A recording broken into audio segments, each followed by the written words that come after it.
que vamos a presentarles, Olga Lucía y yo, es el sustrato, el sustento que nos permite a nosotras, con el Grupo de Investigación Lengua y Cultura, diseñar pruebas de lectura crítica. El grupo diseña pruebas hace 10 años. Es un examen que siempre contiene la prueba de comprensión de lectura y la prueba de redacción. Vamos a hablar solamente de la prueba de comprensión de lectura o lectura crítica, como la llama Saber-Pro. Para mayor claridad de lo que estamos haciendo, lo que traemos es lo que nosotros aplicamos y hemos venido aplicando en clave de Saber-Pro. Siempre hemos sido, muy consecuentes con las políticas curriculares del Ministerio de Educación Nacional. Eso nos ha permitido a veces plantear modelos que se adelantan un poco a lo que ellos vienen haciendo y luego encontramos un diálogo, o a veces enriquecernos con lo que ellos, el Ministerio, generalmente con talleres que hacen con docentes de todo el país, avanza en ese sentido. Empecemos con esta cita, que es fundamental. La comprensión e interés dependen de la cantidad de sentido que hay en la información del texto para el lector desde sus esquemas cognitivos. Pero también la incidencia de los esquemas previos en la inferencia y la interpretación es fundamental. ¿Por qué eso es importante?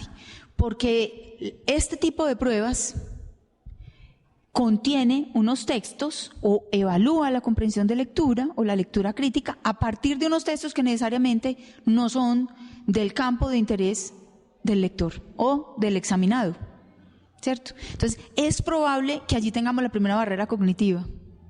Uno se acostumbra a leer cierta tipología de textos, uno se familiariza con ciertos temas. Es probable que algunos temas generen unas barreras o cognitivas o emocionales. A mí eso no me interesa, yo nunca he leído eso, no sé qué me... ¿Cierto? Ese tipo de barreras puede afectar el resultado de una prueba. Entonces, digamos que desde esta perspectiva es completamente válido entender que efectivamente un estudiante se puede preparar para una prueba de estas. Hay algunos asuntos relacionados con esta forma de examinación, procedimentales, ¿cierto?, que es indispensable conocer antes de presentar la prueba, ¿cierto? Bien, como les dijo la profesora Adriana, el Grupo de Investigación Lengua y Cultura hace 10 años realiza pruebas de comprensión de lectura y de redacción. La comprensión de lectura la hemos entendido por niveles y que cada nivel involucra ciertos procesos cognitivos. Durante mucho tiempo el grupo nombró al nivel intratextual de la lectura como el nivel literal de la lectura, luego el nivel intertextual, que es un segundo nivel, y el nivel extratextual lo denominábamos diferente, pero tenía los mismos propósitos. Entonces al nivel intratextual lo llamábamos literal, al nivel intertextual lo llamábamos inferencial y al extratextual lo llamábamos lectura sociocrítica. Bien, cuando los lineamientos del gobierno aparecen nombrados los niveles de lectura de esta forma, tomamos la decisión, por claridad y la comprensión del proceso, adoptamos el nombre que el Ministerio sugería.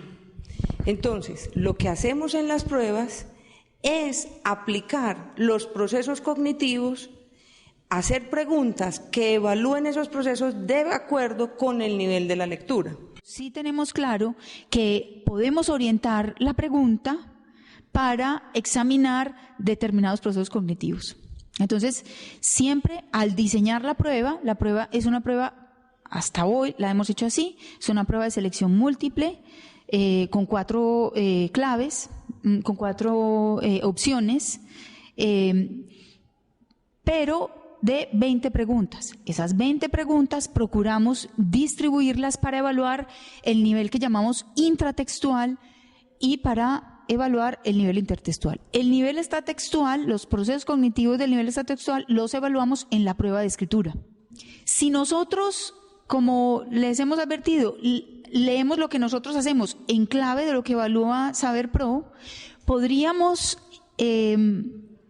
sintetizarlo o expresarlo en términos de estas competencias y estos criterios de competencia, ¿cierto? Saber Pro dice, bueno, ¿qué evaluamos en una prueba de lectura crítica? ¿Qué es lo que buscamos evaluar?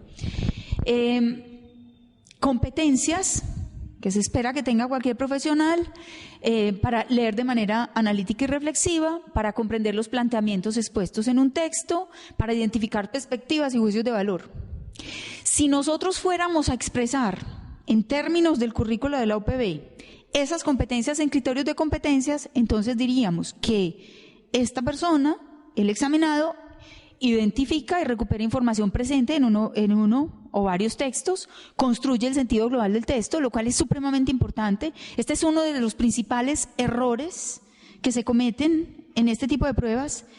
No se contesta a partir del sentido global del texto, sino que se contesta fragmentando la información del texto. Este es uno de los principales errores que hemos tipificado.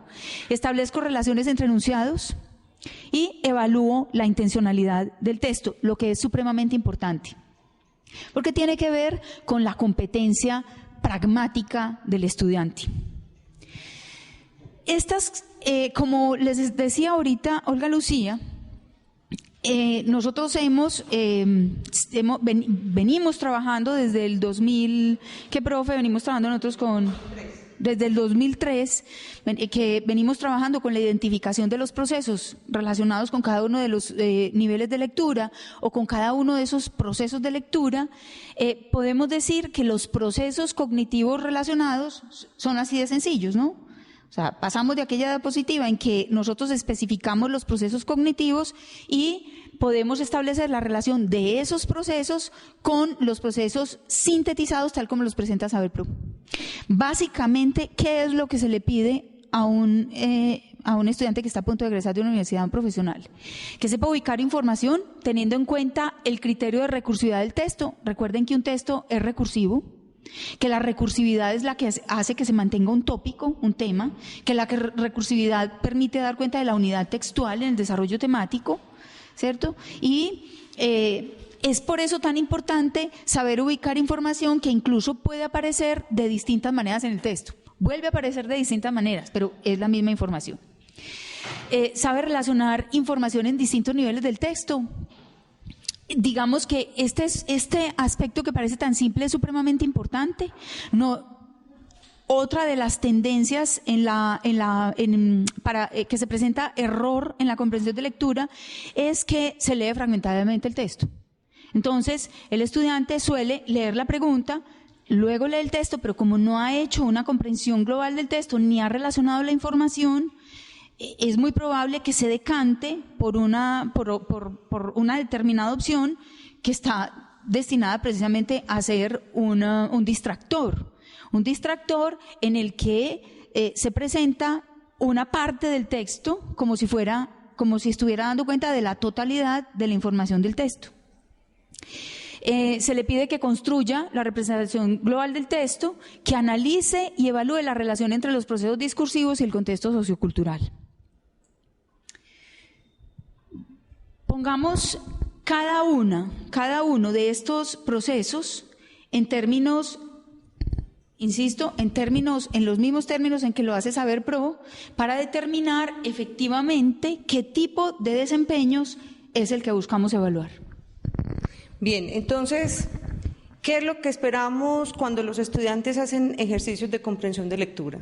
Primero, que encuentren la información requerida en los textos que leen, que esté destacada o marginal, es decir, que los estudiantes puedan diferenciar las ideas principales de las ideas secundarias, las ideas que desarrollan esa idea principal o tema del texto, que encuentre información solicitada dentro del texto utilizando las mismas expresiones del texto, es decir, que rastree improntas que le vayan enrutando a él la comprensión de lectura y pueda crear la red semántica de la información, y que encuentre información solicitada dentro del texto utilizando expresiones equivalentes a las del texto. Es decir, En esta comprensión de lectura, en este nivel, necesitamos que los estudiantes activen los conocimientos previos para que puedan encontrar el sentido global de lo que se les está pidiendo, de la tarea requerida. Quizás ahí podemos decir que mencionar el tercer error, la tendencia a la pérdida, y es que el estudiante o el sujeto lector suele anteponer su conocimiento previo al universo del texto. Es decir, no toma como universo de comprensión de lectura el texto, sino que lo que él sabe, lo que él piensa, lo que él cree, ¿cierto? Y, insisto, esa es la tercera tendencia que lleva a errar en este tipo de pruebas. Sobre el proceso de relacionamiento, se miden capacidades para identificar relaciones entre distintas partes del texto. Las relaciones pueden ser de implicación, inclusión, pertenencia, causalidad, orden, contraargumentación, etcétera. Y se evalúan desempeños como la capacidad para analizar cómo se relacionan lógicamente las proposiciones en el texto, cómo se caracterizan las relaciones que se presentan entre dos o más proposiciones del texto, para establecer las relaciones lógicas propuestas, para analizar relaciones de cohesión entre segmentos del texto, para reconocer marcadores que dan cohesión al texto y sus funciones. Nosotras hemos encontrado que este tipo de preguntas suelen ser de bastante dificultad para los estudiantes, pero yo creo que esto tiene que ver con razonamiento también cuantitativo. Es muy importante, si ustedes ahorita seguramente van a tocar aspectos relacionados con esto, ¿cierto? Porque hay asuntos implicados en el uso de los conectores que tienen que ver con relaciones lógico-semánticas, ¿cierto? Nosotras hemos encontrado que en este tipo de puntos es donde más error se presenta. Quizás por desconocimiento de los conectores, ¿cierto? Quizás porque falló la capacidad que mencionábamos ahorita de leer globalmente, ¿cierto? Quizás, insisto, porque lo que hay detrás de esto son la capacidad para establecer relaciones lógicas. Construir la representación global del texto. Entonces, en este nivel nos referimos entonces a la capacidad para comprender el texto como un todo y para construir el sentido global a partir de la interpretación de sus componentes implícitos y explícitos. ¿Qué desempeño se evalúa en este nivel de la lectura?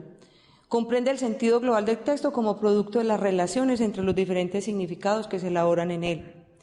Creo que hemos sido muy reiteradas en mencionar la importancia del sentido global del texto. Creo que todos estos años de experiencia que tenemos como profesoras de este tema, vemos con mucha recurrencia ese problema, la lectura fragmentada. Identifica los significados presentes en el texto y reconoce cómo se configuran las relaciones entre ellos. Empieza a correlacionar la información que hay en el texto. A partir también del reconocimiento de la estructura del texto, cómo un párrafo con otro se cohesiona, presenta la coherencia y se da justamente por la relación entre las ideas.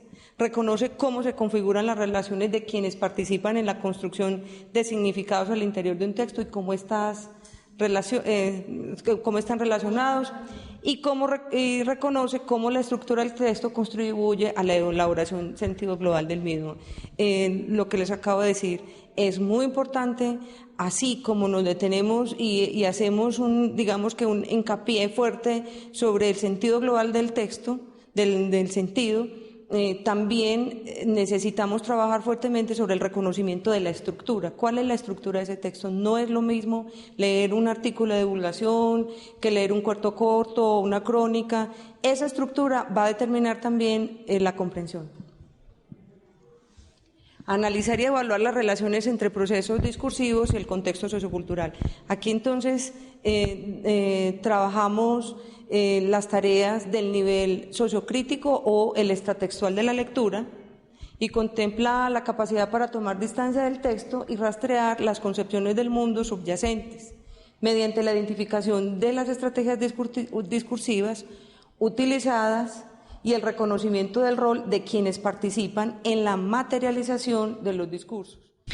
En este sentido es muy importante el papel que juega el narratario del texto o el autor del texto, no el autor real, sino el autor implícito. El autor implícito configura una imagen respecto al tema, toma una posición respecto al tema, tiene una valoración sobre el mismo y configura una imagen de su lector.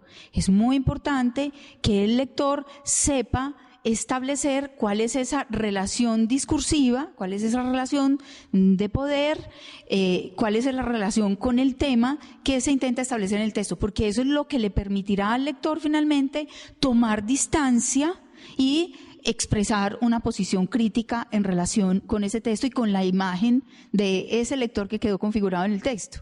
Todo texto es una comunicación entre este autor implícito y este lector ideal, que es, digamos, puesta en escena, realizada por el lector real. Pero el lector real tiene que estar en la capacidad de llenar esas fisuras que deja el texto, ¿no? Fisuras que deja el texto, obviamente porque él no es el lector ideal de ese texto, él tiene que convertirse en el lector ideal de ese texto, y la tarea entonces es identificar cuál es el papel que debe jugar ahí y, por lo tanto, entender desde esa perspectiva para qué horizonte del lector, para qué horizonte de lectura había sido escrito, está dirigido ese texto, y eso será lo que le permita tomar una postura y entender la postura del autor con claridad. Básicamente, esos son los procesos que buscamos evaluar. Insistimos, hay 3 errores comunes. El principal, lo decíamos ahora, leer una parte del texto como si fuera el todo. El segundo es no identificar el texto como el universo de lectura. Y el tercero sería anteponer la predisposición, el conocimiento, la ideología, la creencia, el conocimiento que se tiene al texto.